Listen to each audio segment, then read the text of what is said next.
This is the Voice of the Land on the Big Play Network with your hosts, Kevin Arnold and Jay Banky. Good evening and welcome to a remote edition of the Voice of the Land here on the Big Play Network, your Browns post-game show. But I don't really want us to be the Browns post-game show anymore after the way this year has gone and the way this year has finished for the Browns without the Browns even playing in week 17.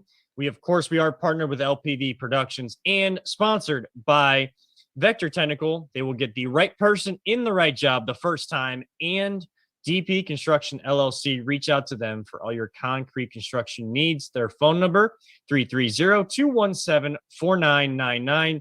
That's 330-217-4999. I'm sure all of our friends at Vector Technical and DP Construction LLC share in our Browns disappointment that we feel the weight of the shoulders kind of pushing us down today as Browns fans after the Bengals win over the Chiefs, securing the AFC North. And there goes any hope for the Browns to make the playoffs this year. I know that they were mathematically still in it with the Chargers playing the Broncos, but it's Drew Schlock. So I don't think that the Chargers are going to lose that game, and Browns playoff chances are gone. We'll talk about all of that and where this team goes. And boy, an off season that I'm going to tell you guys right now, I don't want to be any part of, but we'll get into all of that here in just a little bit. Peter Telep, our producer extraordinaire behind the proverbial glass, is back in studio producing for us tonight. I am joined, as always, on remote by APJ, always positive Jay. I don't know where the positive meter is tonight, but, guys, we're on remote because COVID is still a thing. And unfortunately, my fiance, Jana, and I had tested positive, so we are being as safe as possible. And we've been in our apartment for the last week now. It was a week ago to today that we tested positive. So we're feeling okay, just trying to get through everything. But we all know that COVID is still a thing, and I would be remiss if I did not acknowledge and continue to send personal and show condolences and prayers to our friend from CVC TV and LPV Productions, Mike Allen Jr., who was a cameraman for us, but just an all-around good guy, a great father, great husband, a great dude who would support you through anything. Unfortunately, did pass away. We did lose him during the holiday season. We have not had a chance to do a show since then, but tonight's show is dedicated in his honor, his family's honor.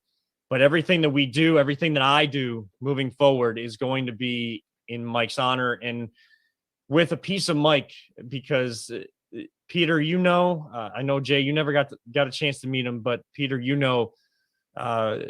just lived a vibrant lifestyle and always supported, as much as he was trying to get his own career going in this industry, he supported every single person he came in contact with at Ohio Media School, his fellow classmates, all of us at CVC TV. He was an OG as CVC TV from when we started last year live streaming during the heavy COVID and limited ticket availability for high school football games. He was one of those first people as part of our first crew. And it has been a sad time to lose such a great friend, not just a colleague, but a friend and a brother in this industry, in Mike Allen. And unfortunately due to COVID, not able to get out to the services. But I just wanted to send any more public format as sincere of prayers and condolences to his wife, his son, his whole family, all of his friends, and everyone who knew Mike Allen Jr. Peter, I know you knew him as well. If you had any words you wanted to say, I open the floor to you as well. Well, it's really with a heavy heart, man, because Mike was, like you said, he was OG. He was there running camera. So if anyone out there had watched our CVC coverage of football and even basketball, Mike was the guy running the close camera. So all those great replays that you saw on CVC TV, that was Mike behind the camera for those. And he was actually, after the holidays, he was going to be taking a bigger role, helping out with LPV and doing more stuff in the studio. And it just, unfortunately, that, didn't happen. And I keep wanting to wake up and, the thing was all just a bad dream, because it seems so real still. I think I'm still partially in denial. I'm I was able to go to the wake on Thursday, and meet with his family and some of his friends, and it was nice. The funeral homes live streamed the service on Friday, and there were just some really great testimonials about Mike as a person and a father and a friend that I can't put I can't put my feelings into words like some of his friends from OMS, and just from him growing up with him, we're able to do. And it's we did start the GoFundMe that you can find for Mike Allen online, and we've raised almost $4,000 for his family, and we're going to continue to promote that and try and do what we can to help out and make sure that they're taken care of. So. And Peter, I want to make sure that we promote that here on this show too, because we're going to continue to do that and try to. This isn't sort of any advertisement or anything. This is, just trying to help out a family in any way that we can, and one way is financially, and we do have that GoFundMe set up. Peter, where can people find that? What is the exact address, or what is the easiest way for people to access the easiest that GoFundMe? The easiest way is going to be check out our Facebook page, or for Voice of the Land. I will post again a link to the GoFundMe so everyone can find it there. Yep. So you guys can find that link as Peter posts that. We have an older link, but we'll get a newer one up there, a more recent post up there. So you can always find us and hit the like button on Facebook at Voice of Land. You can follow us on Twitter. We'll retweet anything that LPV Productions on social media post there as well. So make sure you follow us at VT_pod, at Kevin and Seven. That's KEVANINSEVAN, as you see on the bottom of your screen. APJ is at Always Positive J. He'll retweet everything as well. You can always find our show on our Twitter page, our Facebook page, or Big Place Facebook and YouTube channel, and our YouTube channel at Voice of Land Podcast, and some clips there as well. We'll try to do a better job of getting those clips together, because we got sponsors to adhere to too. We do have a sponsorship to adhere to, and we thank both of our sponsors in Vector Technical and DP Construction LLC. A bit of a longer open there, but I wanted to make sure that we had the opportunity to send our condolences as we do to Mike Allen's family during such a difficult time. And like you said, Peter, I want to wake up and think that this isn't real, and see that it's not real, but unfortunately it is, and that is the unfortunate side of life. And we know that Mike will watch down on us, and so we're just going to try to keep his philosophies and keep his just who he was as a person, how he lived life. We're going to try to use that in our daily lives, and hopefully become better people for it, because Mike was one hell of a person that you will hear so many stories about, and there's a reason why there is so many stories about Mike in his short lifespan, unfortunately. It's hard to transition into sports, but Jay, today's a tough day if you're a Browns fan, because like we said, the Bengals beat the Chiefs and they've won the AFC North. You were on the Dog Chug podcast. I want to make sure I shout out those guys as well. Andy Manchin, Roger, of course, Ed in Columbus, who watches this show all the time. All those guys over there. I know that there's like a producer battle going on with that show.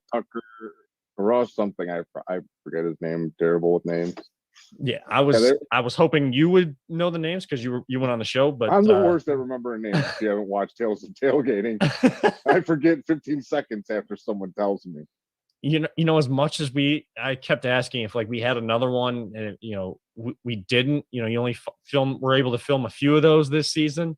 It was kind of bittersweet that we didn't have one, and the sweet side was that every time we couldn't really hear we couldn't hear it as it played. you couldn't remember the names, so then I didn't Yeah, know the right. names, and I felt horrible when we came back on The screen, and I'm stories like, behind the screen.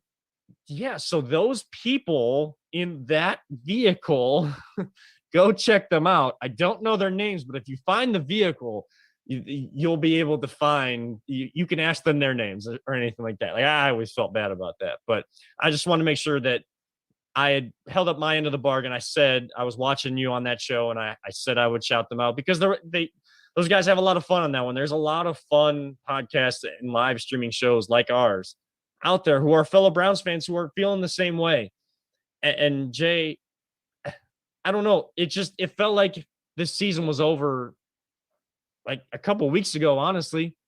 When they It's so lost, when we many- were at that game together, it felt like the season was over when they lost to the Raiders. Yeah, you're right. It really did. That hurt. Like all these losses that are just hurting us are just so gut wrenching this year, man. Justin, Mother, Tucker kicking field goals to beat us. The Raiders kicking field goals to beat us. And then the end of that game, which is we weren't even playing in, but the way that Bengals Chiefs games ended, it was just like a slow grinding torture for Browns fans. You're like, all right, we got a chance. We got a chance. All right, wait, we got another chance. Nope. That guy got a penalty, and now it's officially over, and they could just run out the clock. It was just a slow, painful death to the season that was just terrible, to be honest with you. It was terrible. And it's missed opportunity after missed opportunity after missed opportunity this year. Everybody can be upset about the Bengals. And yeah, we're never really going to root for the Bengals, but they earned it this season to win the AFC North. They were the best team in the AFC North. They have When the they best, had to win, they won.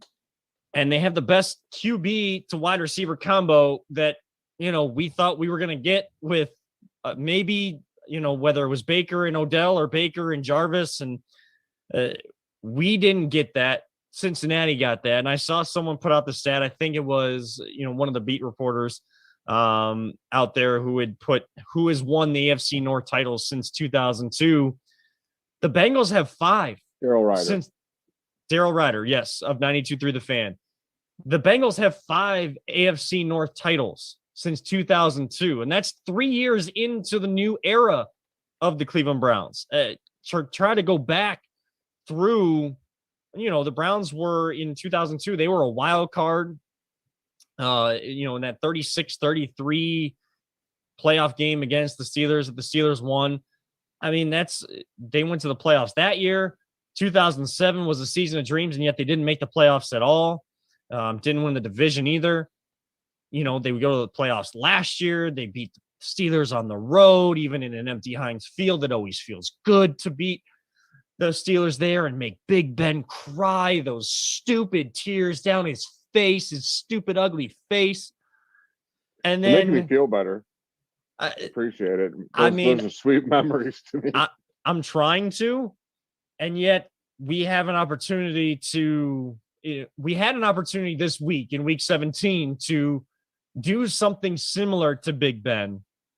And, if things fell our way on Monday night, we could end the Steelers season, end Big Ben's era at home in Pittsburgh, make him cry those stupid tears again. But you cannot rely on other teams to get you into the playoffs and have all of this luck fall your way. When you don't take advantage of opportunities and you lose that game to the Raiders when you shouldn't have lost, when you lose to the Packers, who are Super Bowl favorites in the NFC to represent the NFC, there's some good what teams. Makes it worse? Like that Packers loss.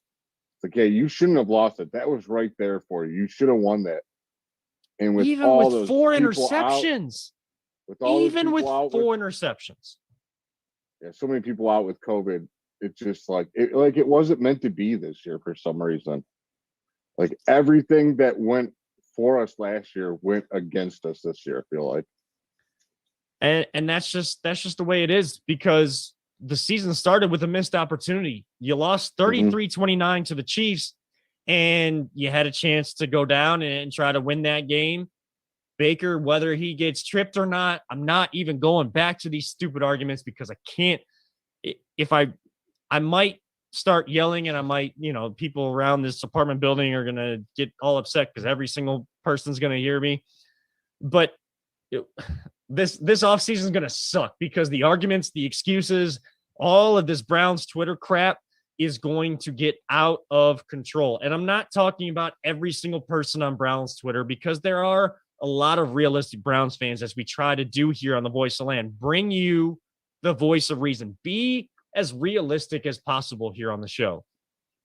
But there is going to be those stupid arguments, whether you absolutely hate Baker and now it's everything that's happened this year fits into your narrative and you're going to drive your narrative into the ground and try to run the guy out of town, or you're just all for Baker and you're going to make every single excuse in the book.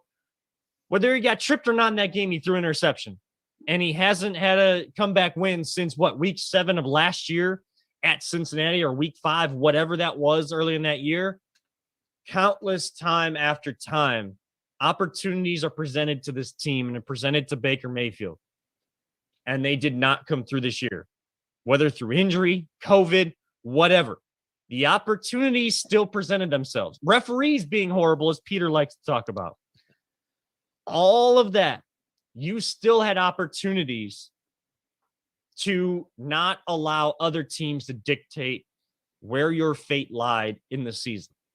You win one of those two. No carpe diem. No carpe diem. You win one of those two games, the Raiders or the Packers, when you beat yourselves, as you've done many times this season. We're still talking about how big tomorrow night's game is. Tomorrow night's game feels like I don't even want to watch it. And the only reason I'm going to be, involved with the last game of the year against the Bengals is because I have to work. And I am proud of that work that I'm doing because it's part of my journey to get where I want to go in this industry and what I'm trying to do with the team that I am now working with. And I am proud of all of that. And I'm proud of everything that has happened with this show in 2021 and now taking it even higher in 2022 is our plan. But this team failed, and I don't even want to watch any of these games. You know what my big fear is right now? What you're feeling is that the Browns are feeling that. I just don't want them to not show up against the Steelers. Right. All right, this season's over. Whatever.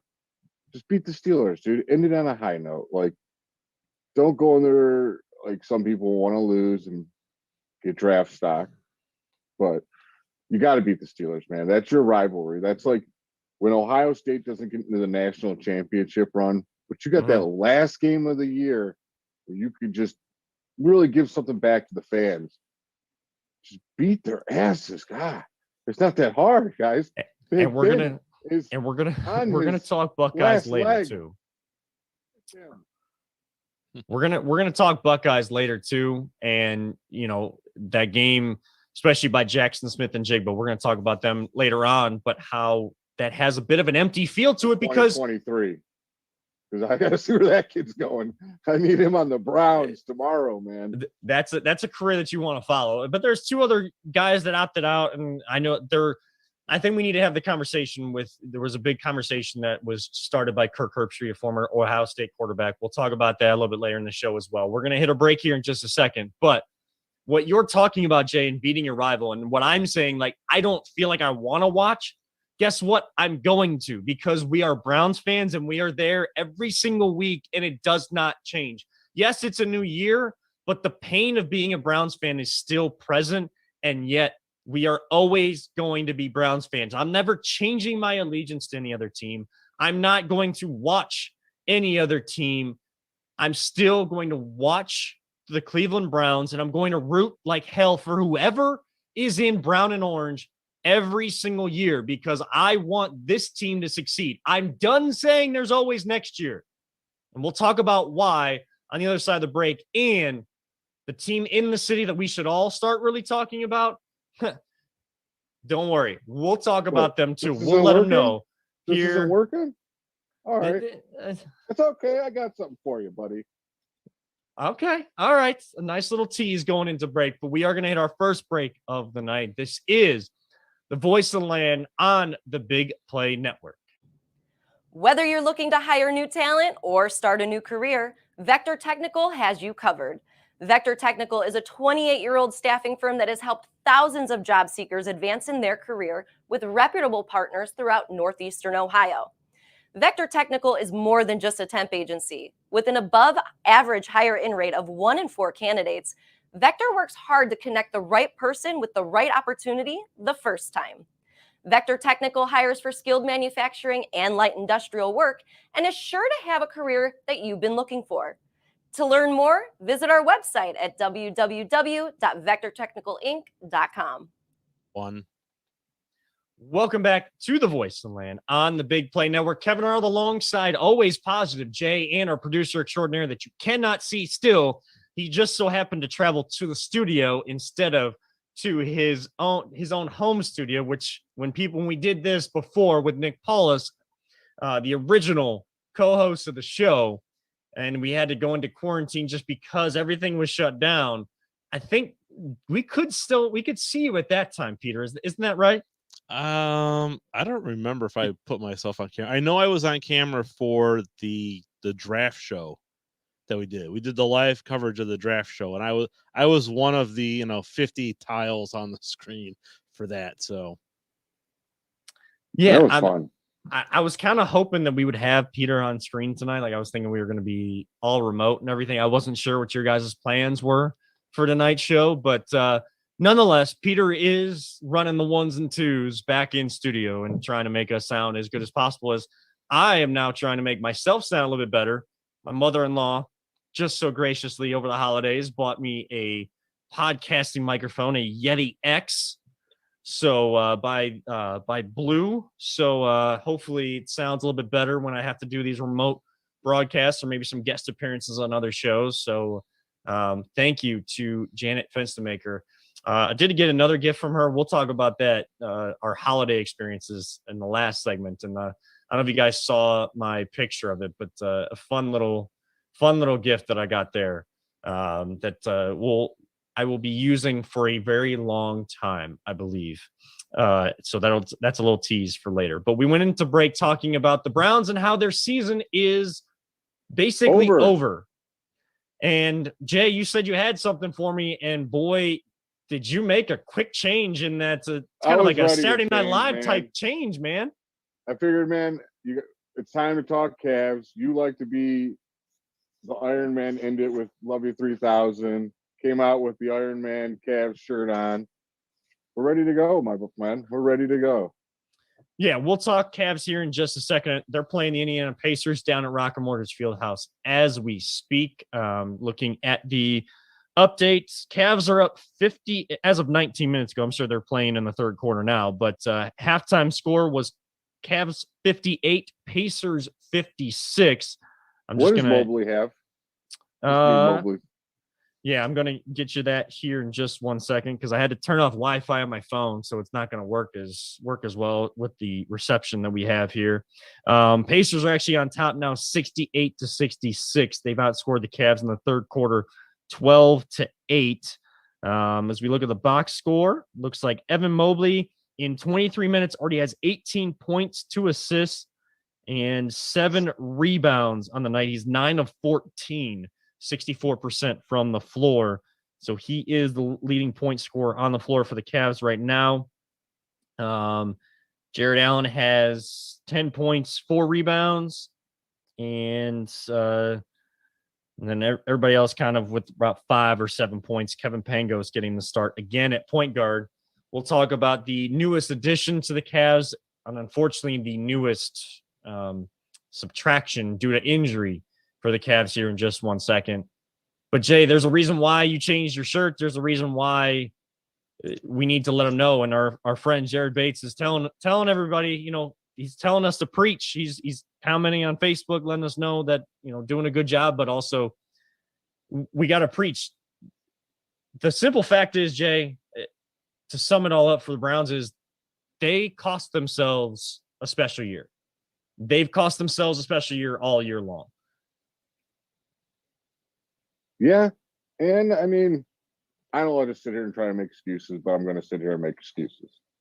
If you look That's at fair. all the injuries, like I seen this stat with like a bar graph, and Browns pretty much are leading the league in injuries and people being out due to COVID. Like the amount of starters that we've lost for games is absolutely ridiculous. And it's funny because the people at the bottom and compared to the people at the top are all the people with good records. The people at the bottom all have bad records. Wow, big shock there. You know, the people that are healthy are the ones doing good this year.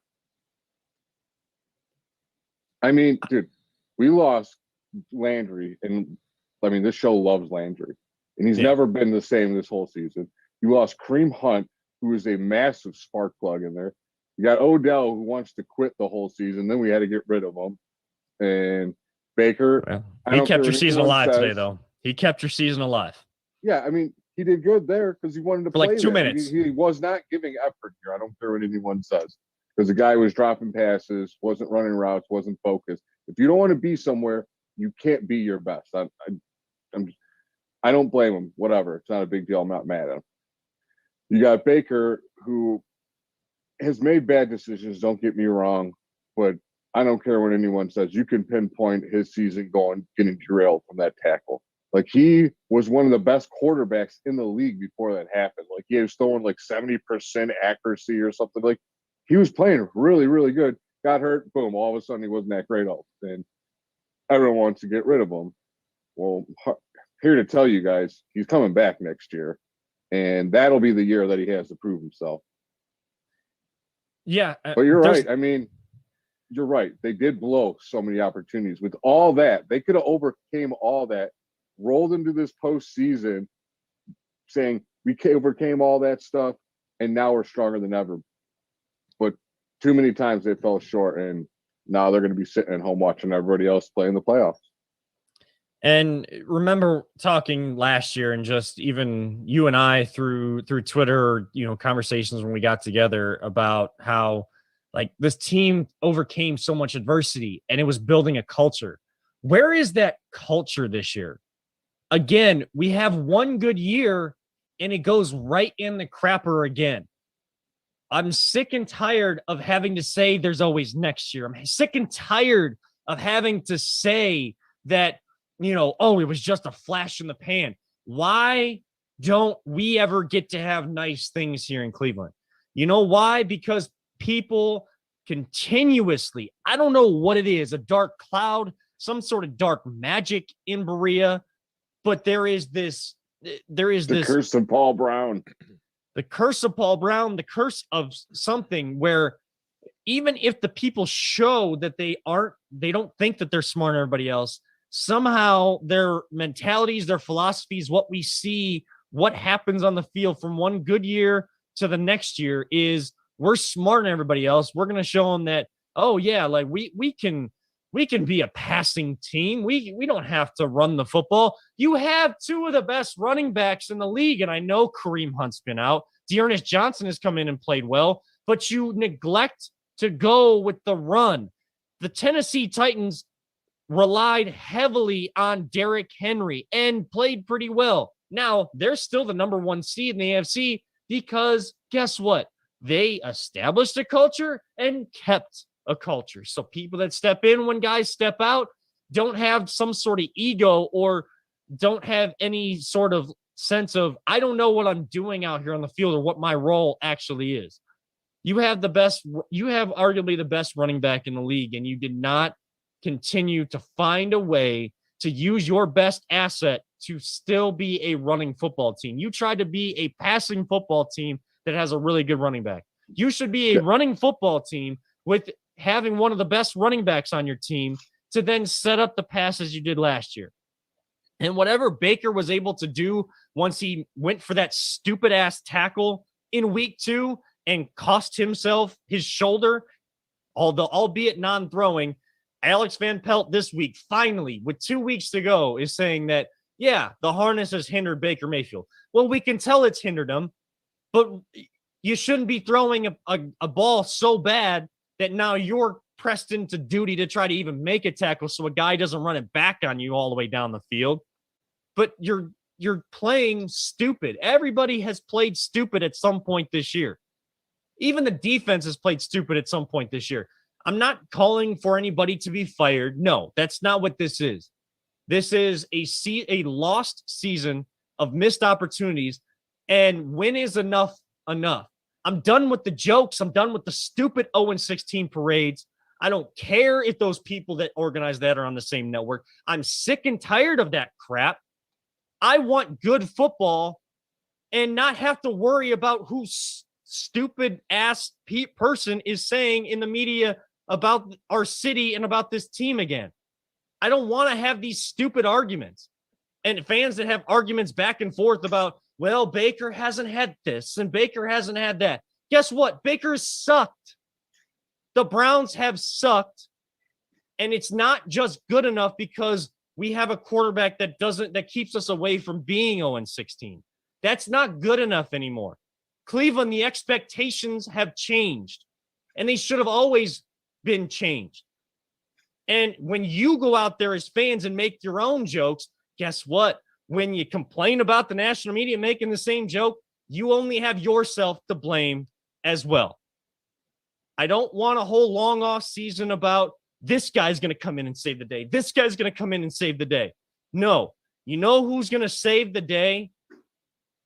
The people in Berea who are tasked with winning football games in the National Football League. It is one of the hardest things you can do. It is one of the hardest sports to play and have consistent success in. But every team around you and in your own division finds a way to do that. The Cincinnati Bengals were 2-14 2 years ago. They have still won an AFC North championship before you, coming off an 11-5 season, a wild card win in Pittsburgh, making Big Ben's stupid ass cry. And now you are going to be at home. And unfortunately, my fear is the Browns getting run off the field in the last 2 games, because now a lot of these guys that have gone through whatever stuff Baker was talking about in the locker room this year with whatever controversy was going on, whatever those reports are going to come out at the end of the year. Every single beat reporter is going to have a story on it. We're going to have to talk about that ad nauseum every single day of our freaking life. And I don't want to do it, but these guys' minds are now on vacation. That is the stereotype. I mean, tomorrow's going to tell you. Tomorrow will tell you. It'll tell you a lot about someone's character on that team. If they come out and they fight and they ball out, I'm actually going to be ecstatic if they could beat the Steelers tomorrow, even though the season's over, because they didn't quit. I don't want quitters, dude. That'll drive me nuts. But to hit back on what you were talking about earlier, where they were talking about they don't run the ball, like Kevin Stefanski early in the season said something along the lines of, you make a map and you try to stick to the map, but when the train changes from the map, you go with the train. Well, the train changed, and he stuck to his map and didn't change whatsoever. Am I right or wrong, Glenn? You're exactly right. So I'm getting real sick of these empty words Coach Stefanski keeps giving me out, because no one else should use that. Who's a great talker? Hugh Jackson. I'm not comparing the two, but man, they sound a lot alike sometimes. Oh, you hit the nail on the head. It's the same rhetoric every single week that I'm sick and tired of. Oh, well, we just, we got outplayed and I got to be better. I got to be better for this team and we got to be better. When are you going to be better? When are you going to be better? I don't want to hear it. I'm sick and tired of being told what you think I want to hear from you. I don't want to hear anything from you, honestly. Take every single fine in the book because you got millions of dollars on your contracts. Take every fine in the book that the NFL wants to throw at you because you're not adhering to their media availability rules, and stop telling me, stop talking about it, be about it. At some point, this team, this organization needs to be about it every single day, every single hour, every single minute. The fans are, we are. I'm not here to call out all the fans like it sounds like I am. I don't want to go through this long off season. I don't want to go through these 9 months. Twitter is going to be absolutely unbearable, as it's already been all season long, because there's people that can't see clearly. And then there's the hypocritical thing of, well, we can make the jokes because it's our team and it's what we've gone through. And there's people that have been fans longer than me because they've been alive longer than me. That's all well and good. That's how you want to be. That's fine. I don't want to see it. I don't want any part of it because that doesn't solve anything. We're not solving anything. The team in the offices in Berea aren't solving anything. The crap is done. Enough is enough. Be about it. Don't talk about it. Be about it every day, every hour, every minute, every second. Eat, sleep, breathe football. Yeah, you got to take time for family, and we know that, and life will take over at times, as we started the show with. But your job, when it's time to do your job, every single hour, minute, second, whatever, that you are focused on the job better be getting done and getting done right. And you better turn it back around where the flash in the pan better be a crappy season like we're seeing right now, and we get back to a good culture next year. That's all I'm asking for. I'm not waiting till the end of the year to call all this crap out. It's enough is enough. That's where I'm at, Jay. We try to be positive, but realistically, and reality tells us otherwise. The positive is this defense. It's come around. It truly has. Like, they've been nothing short of phenomenal the last few weeks. And Myles Garrett, he first started this when he called out his teammates in the media, and some people didn't like it, and some people were like, hopefully we'll see. Well, that team responded to him, and they played really good. And then it was he said something, the team wasn't as focused as he wanted them to be before that Baltimore game. Guess what? They came out and they were focused, man. So I'm really excited to see where this defense is going to go next year. And if we could just fix our offense, man, this team can take off again. You're not that far off. You just have to tighten up all these little things that are making you lose games. There's just too many little things they're doing wrong. When you don't do the little things, you get beat. And this team has been beat because of little things too often.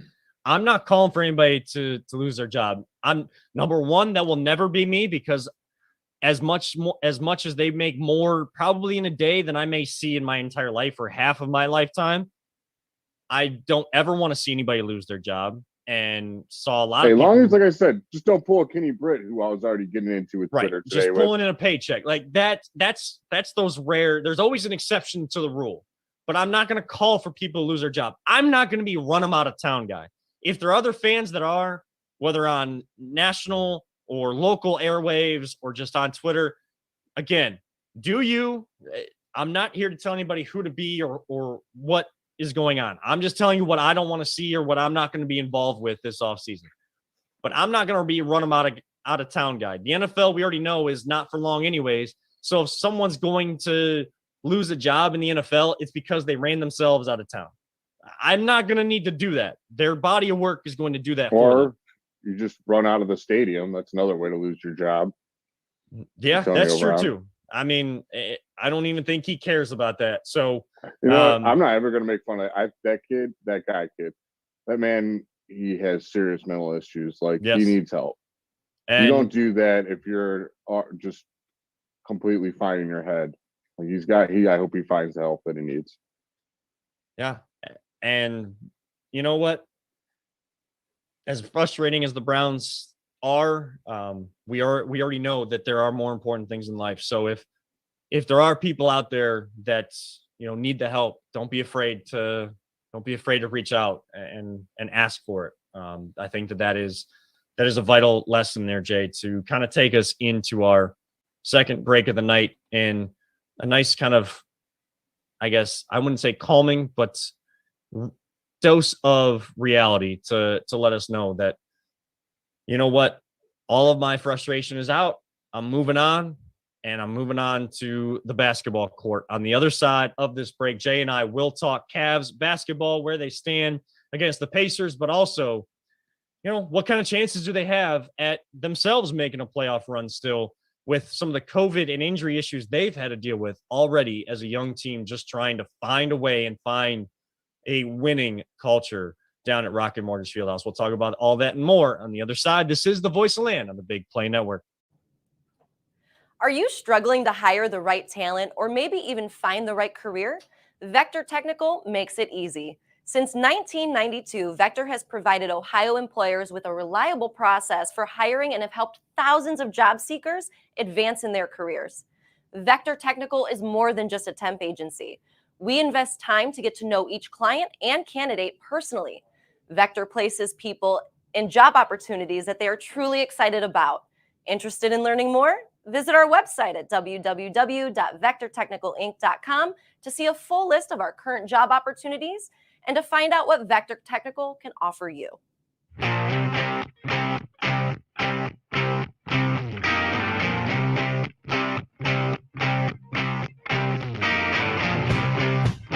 Get your gear at voiceoftheland.com/shop.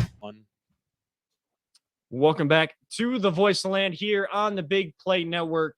What usually is supposed to be your Browns post-game show. We're kind of a day before their game, but you know what?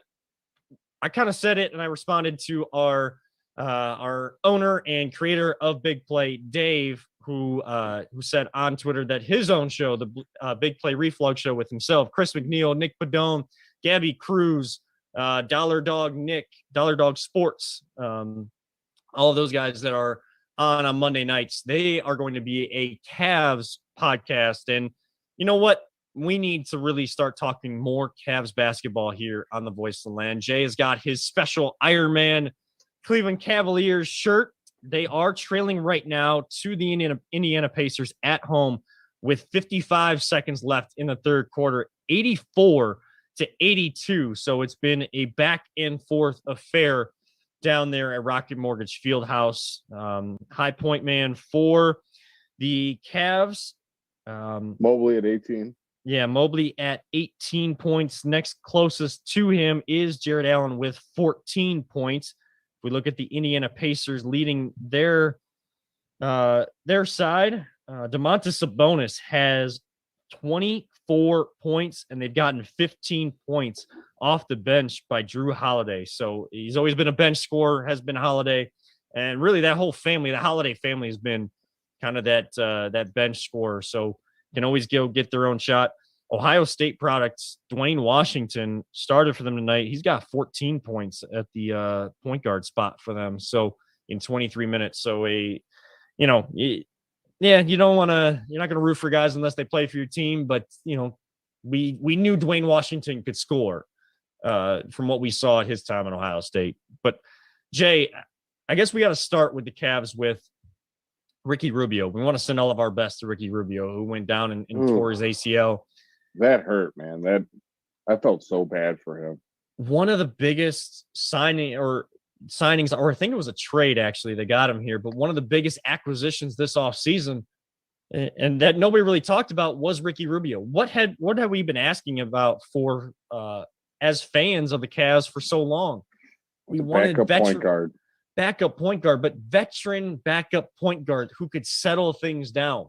And I think the biggest thing you can say about how good Rubio was for this team, you go back to game 2 when they were turning the ball over like crazy. And yeah, they were playing fun basketball even to start the year, but he turned the basketball over a lot in game number 2. And he took that on himself. Like, he's taking accountability in the post-game press conferences.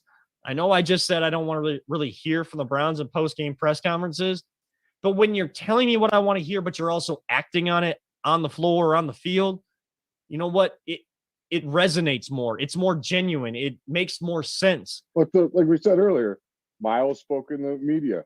He did something about it. His team did something about it. Right. We recognized it. We praise you for it. When you go out and talk from one side of your mouth and talk from the other side of your mouth, and you just don't back anything up, yeah, you're going to get called out for it. Yeah, and Rubio did that from the start this year, and he really brought a calming presence to the backcourt room and to this Cavs team overall, and especially when Collins, man, the energy, energy, for his age, he brought tons of energy off the bench. And when Colin Sexton went out and he's done for the year, that those two players, Colin Sexton can go get buckets.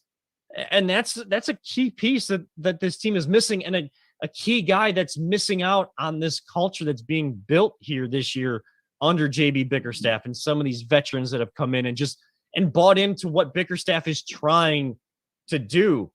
Rubio comes in and you see a different guy in Darius Garland. Well, Garland's now dealing with COVID and, he's working through those protocols. Jared Allen had just come back. Evan Mobley was in COVID protocols. They've had guys in and out. They've had to dig deep into this new, some of the new rules the NBA has put in place, or at least how many players you're allowed to bring in from the G League, pulling from all these different teams. I just saw for the Miami Heat last night, Kyle Guy, they pulled him from the Cleveland Charge. Sorry, I know that they moved up here to Cleveland to the Wolstein Center now, and he's been filling it up. So a lot of these teams we're seeing how COVID can still impact all of this, and yet a lot of people chances too to make a name for themselves. Yeah, and make some money for themselves, make a name for themselves, and help teams as they try to get through this difficult midway point, or kind of that, just after when the season really starts for a lot of people, Christmas Day. Everybody's trying to work through this tough stretch and get towards All-Star Weekend, which will be here in Cleveland. And yet this team continues to play that fun brand of basketball. The unfortunate thing is they're just not closing out games. Can Rajon Rondo, who the Cavs just traded for and traded Denzel Valentine, excuse me, too many Browns on my mind right now. I got to get that out of there. Got to get some wine and gold in the brain and the brown and orange out for a little while. But trading Denzel Valentine to the LA Lakers, Rajon Rondo coming in, he's in COVID protocols right now. But Jay, do you think that he will buy into what Bickerstaff is saying, just like Rubio did, and can have even half to 75% of the impact that Rubio was having on this team? Oh, I totally do. I think it's going to be better for him to be on a younger team too. It's going to I think it'll re-energize him a lot. The Lakers is like, it seems like everyone's over like 60 years old on that team. But yeah, I mean, when Colin Sexton went down, Darius Garland stepped up big time and really upped his game. And when I seen him go down, Garland, I was hoping for Mobley now to do that. And he seems to be doing that. Like, he's really stepped up his game. I mean, they've lost, but he's stepping up his game. This team is just so resilient. That's a true tell of a great team. They are overcoming, like, your leading scorers out, and you found a way to get better. You didn't get worse. You overcame it. Yeah, I just love watching these guys when I get to watch them. There's a young poise, a mature poise to Mobley's game that we didn't see. And, I was Tim watching Duncan-ish. That's the best way what you're talking about. It's like reminds me of Tim Duncan. Yeah, it's not flashy. It's just it gets the job done, and it's very fundamental in what he's doing. And he doesn't rush anything. And I watched a lot of his games in Summer League because I wanted to see this notion, this change to the Cavs having this, this 7 foot plus wings, not just wingspan, but height out there on the floor. I mean, you're running Markkanen, Mobley, and Allen in your starting lineup. And Lauri Markkanen, who is 7 feet, 7'1", 7'2", he's your starting three. That's when you really see, that's kind of like a microcosm of how this positionless basketball is going. But the Cavs have taken a whole different approach. They've gone for height instead of, smaller guys spreading you out, shooting the three. Mm-hmm. They got the big guys that can still step back and hit a three. And I go back to something about Mobley that was said during the draft process that made me want to watch Summer League even more. Kendrick Perkins, who we know knows basketball and does a very good job for ESPN in breaking down the game of basketball. And frankly, I'm too scared of him to ever disagree with him, but yeah. Correct. But he said Mobley has a chance to have a pretty good career. I know he compared him to, an all-time great, which didn't really want to go that far. But his basic point was saying that Mobley has a chance at having a really good career if he is a big man on the floor that can do guard-like things instead of trying to be a guard in a big man's body. What I saw in Summer League was and it might have been by design, just allowing him to kind of get a feel, get some games under his belt, get some more run on the floor. But I saw a guard or a guy trying to be a guard in a big man's body. And I didn't like his game the way he was approaching it. And I was hoping that in between Summer League and the regular season, that, you know, those messages from veterans and the coaching staff would get in his head. And they did. He bulked up a little bit. And I've seen him play in the post and play down low a lot more, but you see him bring the ball up the floor. You see him step out for long range jumpers or 3-point baskets. And you see him able to find guys and create for other guys. And, you know, his basketball IQ, knowing where guys are going to be before they get there, being able to distribute the basketball as well. It's so refreshing to see young players with that kind of ability to take on coaching. You know, when you get to the professionals, there's going to be those guys that are just like, you know what? I'm great. My skills are there. I've been told I'm great my whole life. I got the money now. I'm just going to go out there and just be great because it's just automatically going to happen. Then there's guys like Evan Mobley who you want on your team because, yeah, they can be the centerpiece and they can be the great player on your team that you see moving forward. But the reason why they get to that greatness is because they allow the steps to happen to get to that point and take on every single piece of coaching, put in every single ounce of work that it takes to get to that point. I think that's what's so refreshing about watching Evan Mobley to me. To me, I mean, JB Bickerstaff's coach of the year right now. Am I wrong? I mean, who else would beat him in the East? I don't know who would beat him in the East. I haven't had a chance to watch the whole league yet, and you know that's partly on me. But I mean, we've been focused on what we thought was going to be a special year in football, but also there's a lot of other things going on, and a lot of teams are going through a lot right now. There's star players that aren't able to play right now because they're in protocols that are just coming out, and they got to get their conditioning back out there on the floor. So you're not really going to see, I guess, the full NBA picture take shape until after the All-Star game. I think it'll be a very roller coaster season for the NBA. You're going to see teams going up and down throughout the season. It's going to be because of COVID. I mean, let's just keep it a buck. COVID's everywhere right now, man. It's spreading like crazy, and these teams are getting it. You got to follow protocols and stay out and be safe. But everybody's getting it. And I have a piece of advice off of what you just said, Jay, for all the fans out there. You just said roller coaster season for the entire NBA. It might be a roller coaster season for the Cavs. You're going to see fun basketball, but you might see them lose games at the end because they're still learning how to finish. And that's got to be learned, and they got to find a way to get to the playoffs or at least the play-in round, because you keep going into the lottery and then the losing seasons just start to take their toll, and that can really damage a culture. And we've seen that with the Browns before Kevin Stefanski came in, and we could see that if they don't find a way to make one bad season, only one bad season. The Cavs need to find a way to finish and to win. But I think they will. I think they will too, but fans that are kind of that, they're coming off of the Browns, or they're not big Cavs fans, but they are fans because they're from Cleveland and they want to see the team do well, and they're hearing that the team's been playing well. Then they kind of enjoy the ride. Enjoy the ride. Enjoy being able to see a young team come together. You don't have that one guy anymore, but that's okay.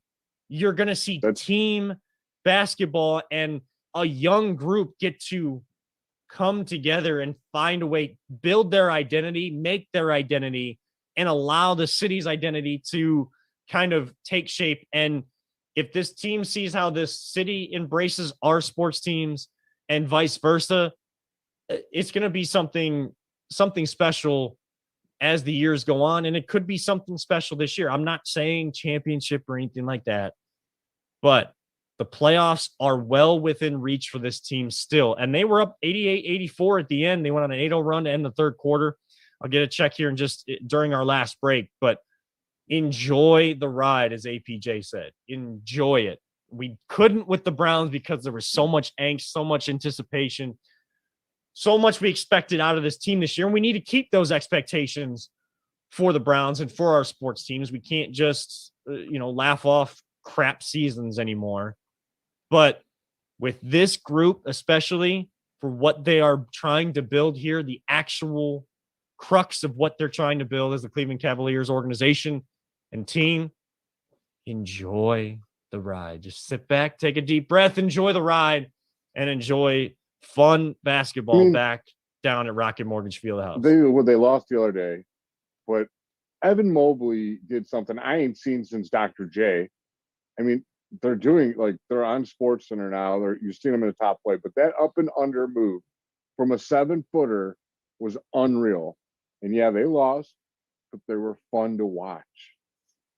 So my eyes when were they stunned. lose, it's like, all right, let's see if they can learn from it. Watch them grow. Enjoy watching this team grow because they're so young. And I mean, when they were at 100% health, they were never even really 100% health because they haven't had Colin Sexton. But they were just destroying teams, dude. They were wiping the floor with good teams too, not just on the road, at home. They were beating the Vegas spread, I think, 14 games in a row. This team's potential is off the charts. Like you said, are they going to win a championship? Probably not. But they could make a little run in the playoffs and just get the experience. That's all they need right now is experience in the playoffs. The only way this team is going to ever build back to competing in the Eastern Conference and competing in the NBA for NBA championships again, they got to get a taste. You can't keep going into lottery. We'll just have to kind of wait and see and allow the ride to take wherever it's going to go because we know COVID is still out there. Injuries are still a thing. So there's going to be a lot of things that play into it. Not to make excuses even for the Cavs, but they're in a different progressional state than other teams in the city. And we're just let's enjoy that progress and process to get back to that point. And I think that the Cavs can do that this year. Knock on wood that no other, injury or COVID issues take hold. We got to give props to Kevin Love. I don't know what JB Bickerstaff said to that guy in the offseason or what they did, but man, is he revitalized. And he looks so much happier, man. He looks so much happier when he's on the side there. And that's a crucial veteran who can help lead this group and keep pushing them to what they're trying to accomplish he's a this huge year. part of what they're doing right now. A lot of people were super mad at him last year, rightfully so. He seemed like he was kind of pulling like an Odell, like he didn't want to be here anymore. But he's bought in big time, man, and he is having fun, and he's really leading this team. And when we need buckets, he steps up big time. He does, and always gets off to hot starts in the first quarter. So we'll keep you updated on how that game is going. We have one final break, about 10, 15 minutes left of the show here tonight. We're going to hit our final break on the other side, and we'll end with some fun. We'll kind of rehash how our holidays went and how quarantine is going for me over here at the Arnold household. This is the Voice of Land on the Big Play Network. Are you looking for a career in manufacturing? Vector Technical has you covered. Vector Technical is a 28-year-old staffing firm that has partnered with some of the biggest and the best companies throughout Northeastern Ohio. The recruiters at Vector Technical will coach you through the entire job process and will help you land an opportunity that you are truly excited about. Vector does not add any additional fees and offers benefits as well as free online skills training through Penn Foster. To learn more, visit www.vectortechnicalinc.com and make sure to check out our job board to see a full list of our current opportunities and apply. Welcome back to the Voice of Land here on the Big Play Network. Kevin Arnold alongside always positive Jay and our producer extraordinaire Peter Tellep back in studio tonight as we are in a remote quarantined edition of the show. One final segment to go. And you know what? Just before we get into it, a little update for everybody. Halfway through the fourth quarter, Cavs on top 99-92 over the Indiana Pacers. We just got done talking about our main message that we want to let you know. And yes, their hashtag is let them know this year for the Cavs. We're letting you all know. Enjoy the ride. And Pacers are always a good team, always a tough team to beat. Again, Domantas Sabonis is having himself one hell of a ball game. He's 26 points. He is a beast, and he's always been good. Holiday's still stuck at 15. Miles Turner's only put in 12. He was Miles hitting some Turner threes is the earlier. most overrated NBA player. Like, I don't know what it is. Anytime I see him on TV, the announcers just love that dude. I'm like, I mean, he's just Tristan Thompson to me. Yeah. They have, I mean, Pacers on the floor right now, they have 4 of their 5 guys on the floor in double figures. Holiday, like I said, is still stuck at 15. Cavs on the other side, they have 4 of their 5 guys on the floor in double figures, led by Kevin Love now with 20 points. Evan Mobley putting in 18 and 7 rebounds. 8 rebounds. And then off the bench, Jared Allen with 18 points. Isaac Okoro, I believe, went out with an injury tonight. And he's another one that stepped up big this year. Yeah, he's that defensive stalwart that needed to kind of find some offense. And I think he's found a little bit, and he was finding it before he got hit with COVID. And now he's kind of been stymied. We'll hope for the best for him. I haven't been able to watch the game while we're on the show. So if he's coming back in the game, feel free to reach out to us in the comment section if you're watching on VTL_pod live on that stream, or on Facebook at Voice of the Land, on Big Plays Facebook, on YouTube, anywhere. Let us know, reach out to us, and give us any updates that we are not able to give at this time with just only looking at apps on our phone. But to close out the show, I got the tree behind me. It's hard for me to kind of like direct to where it is, because when I look at myself in the return I feed do it the opposite way every time. Yeah, it's always the opposite way. So I'm not even going to try right now, but everybody can see it over my shoulder. Didn't turn it on tonight because it actually distorted the picture. So to try to make me look as good as I can, which is tough because I'm letting the COVID beard go and all of that stuff. Like it's been rough around here, but Christmas tree is still up. We're going to allow that to be up for another week or so. Holidays just came and went. Hanukkah, Christmas, Kwanzaa, the New Year, all of that. I ask you guys, and Peter, we'll start with you because we haven't heard from you in a little while, but we know you're doing your best behind the scenes tonight with a different setup. For all you know, Peter just might be an AI system that we have. He might be. We say that his cartoon character is a pretty good likeness, but that might be him right there. You never know. There was the Age of Ultron. The new one is the Age of Peter. There you go. Oh, the age of the Teleps. I mean, it's like a whole family of them. But I'm Peter, getting some weird looks from Jacob here in the studio. Sorry. I can handle that. We all love the Teleps. We all love what you guys do for us, and even for CBC TV. And Peter, soon it's going to be Cleveland Crunch time. It will be Cleveland Crunch time soon. Oh. We just had we couldn't see what she had. A hi mom behind you there, Kevin. We got a photo bomb. We're getting photo bomb. Is this really what's happening to end the show? The quarantine. All right, guys, craziness. that's it. We got to cut it. All right, we're done. On that note, what do you think? No, I'm just kidding. But that's the kind of fun we're gonna have. We're trying to make here in quarantine, but. Peter, for you guys, for the family, we all know, the heavy hearts that have been kind of with us through the holiday season. But outside of that, was there a favorite gift or just a favorite moment with the family, or how did the holiday season go for the Teleps? Well, the holiday season was COVID interrupted. So I actually was sick the weekend before Christmas, and my wife had the forethought of scheduling tests for us right before Christmas because she wanted to make sure. Her parents are older and we usually see them, around the holidays, and we wanted to make sure that none of us, had COVID. And I thought I had just had the flu because my youngest had the flu about 10 days before I got sick. And nope, it was COVID. But by the time I got tested and came back positive, I felt fine. I had been over like all the symptoms for a couple of days at that point. So we kind of did the quarantine Christmas. We, put the presents outside. Some people stopped by, picked up their gifts, dropped off gifts for us and the kids. My wife's cousin, their last name is Neat, and they call themselves Uber Neats, and they actually dropped off a huge bag of food. So we got the whole Christmas Eve, spread. We're still going through the Christmas cookies. I mean, it was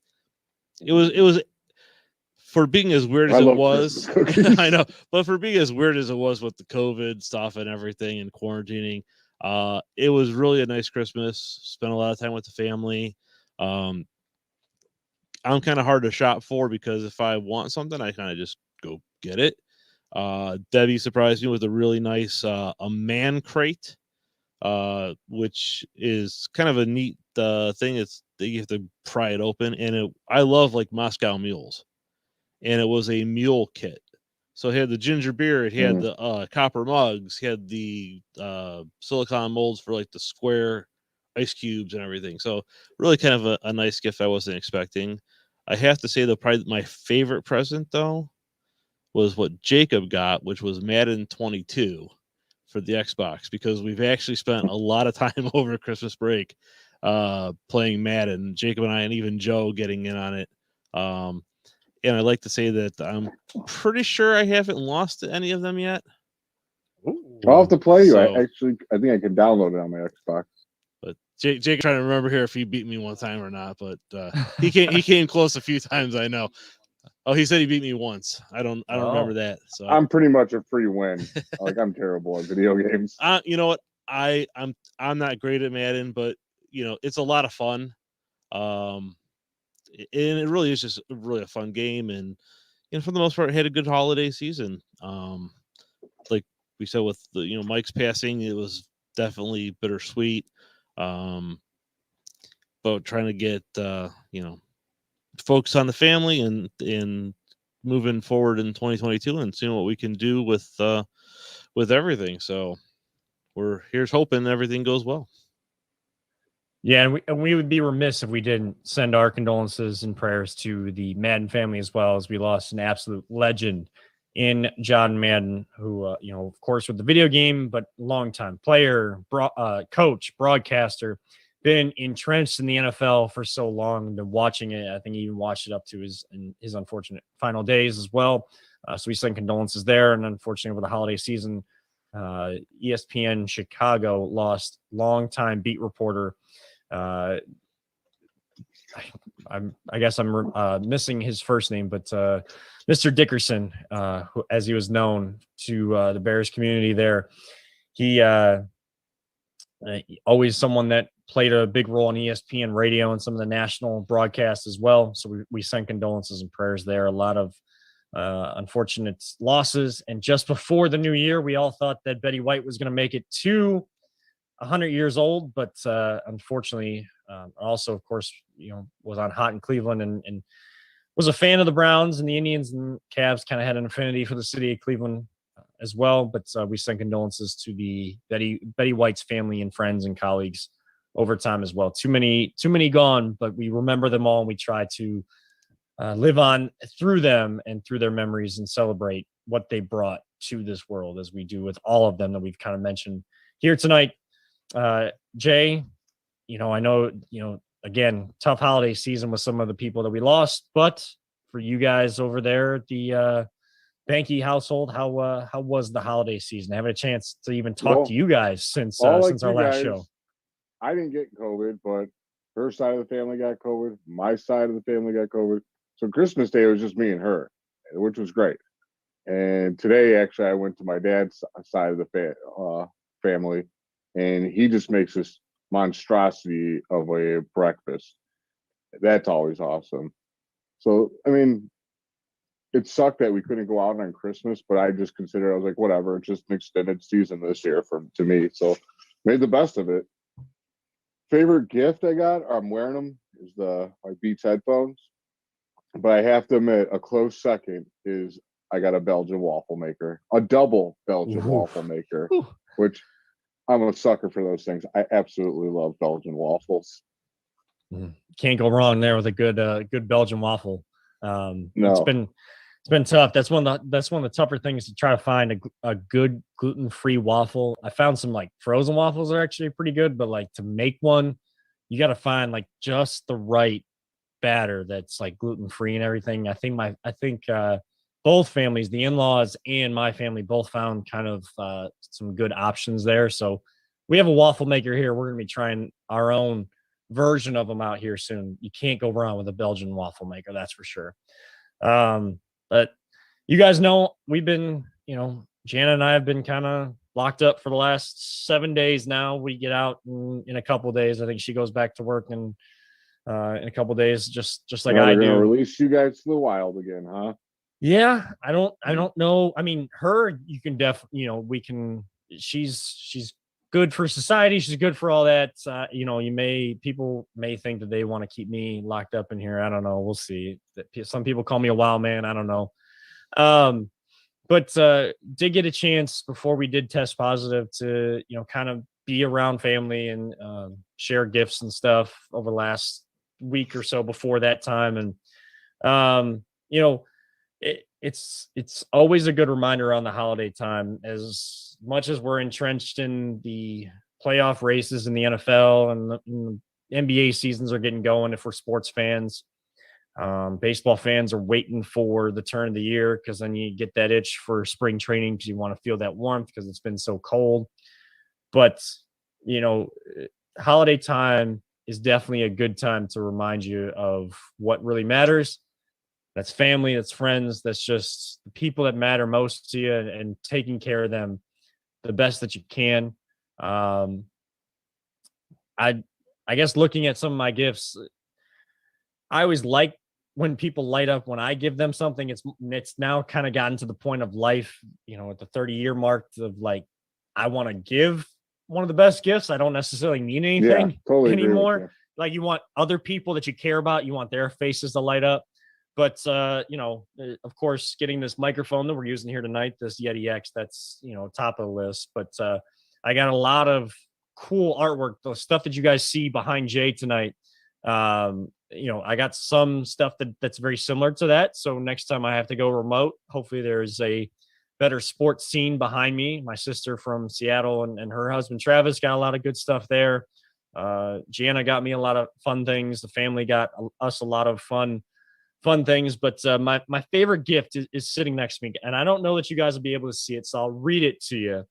It's this kind of Yeti looking cup here. Now, again, I know it won't come through on the screen, so I will read it. It says, "I never dreamed I'd end up being a son-in-law of a freaking awesome mother-in-law, but here I am, living the dream."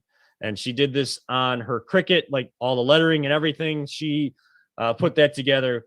This is one of my favorite gifts right here, because it's, you hear all those stereotypical jokes about the in-laws and you got to go visit the in-laws and everything. I'm lucky to be a part of two really cool families. And, as fun and as funny as this also means a lot to have that kind of care, and even, to kind of put that together. She said it took her several tries to get the lettering to stay just right for her to keep going with that. Even through a joke, it still has a sentimental value to it as well. So even, once we get married here in May, it is the year of the Arnold wedding. So we're looking forward to that. And these little trinkets mean a lot and have those underlying heartwarming feelings. So to end on a sentimental note here on the show, that was my favorite gift. Before you go, I'm going to need some thoughts and prayers from everyone. My dad's got surgery tomorrow, pretty major surgery in the morning. So thoughts and prayers if you do that thing for him, please. Absolutely. We send thoughts and prayers to your dad. I do want to send out to my own mom. She actually just tested positive for COVID as well. She is asthmatic, and wishing her all the best. She said she's feeling okay. Going to keep checking on her the best we can. And once we quarantine ourselves, we're going to go check on her more. So prayers to everybody. Peter, to your family as well. Always. This is a family affair here on the Voice of the Land, and we will always put family and family values first as the forefront of what we try to do with this show. you know what, guys, that's going to come to the end of our first show of 2022. It was our best show, which, you know, people might think that that's because it's on a downturn from here. But I guess the good side is it's also our worst show of 2022. So we can only get better from here, guys. Like I say, man, I hope this one's better than the last one, but not as good as the next one. Absolutely. Best way to say it. Peter, any final thoughts, kind of Browns, Cavs, anything that you didn't get in here tonight before we let you go? Because The only can't last see you, but you're such a big part of this. the only last thing I will say is go Browns, make Big Ben cry, and I wish I could just watch that Buckeyes game over and over and over again. But my wife would probably get mad at me. But man, it was a hell of a game. Yeah, we didn't get a chance to talk about that, and we will touch on what Herbstreit said next week, and we'll talk more about those kind of thoughts about saying that players don't care about the game of football when they opt out of bowl games that don't win you any sort of championships or anything like that. We will talk more about that. It was a loaded show. It was a good show. Too bad we didn't get to that because I got a huge opinion on that one too, my friend. You know what? You guys are just gonna have to wait. You're just gonna have to wait, or we'll just have to record like a special little clip and post that as a clip this week and a little teaser for everybody this week. Maybe a special additional segment of the Voice of Land to find later this week. We will talk about that once we go off the air. I'd be remiss if I didn't mention one other really cool gift. It says Cleveland and 19. It's one of my favorite jerseys that I've ever seen, but it was specially made for me, and it's got Arnold on the back. I would turn around right now, but I feel like I'm going to bump this microphone and make a big noise that we don't need on the audio recording of this. For those that tune in on Google, Spotify, and Apple, but for the only Peter, one I have that's custom is a Cavs jersey, Kevin. it's the best way to go. And the Arnolds got together. We started dating in 2019. So the number will hold a special place now, and awesome. Maybe we find a way, if we can find a way to add the S on there, then each one of us can wear it too. And we're the Arnolds and not just one of us. So with that being said, that is going to wrap it up for this edition of the Voice of Land. For Peter Tellep and always positive Jay, I am Kevin O, reminding all of you out there, don't let anyone ever tell you it's just a game. And we love you all. 3,000. We will see you all next week, and all the best as you move in to a new year. Thank you so much, and we'll see you all next week.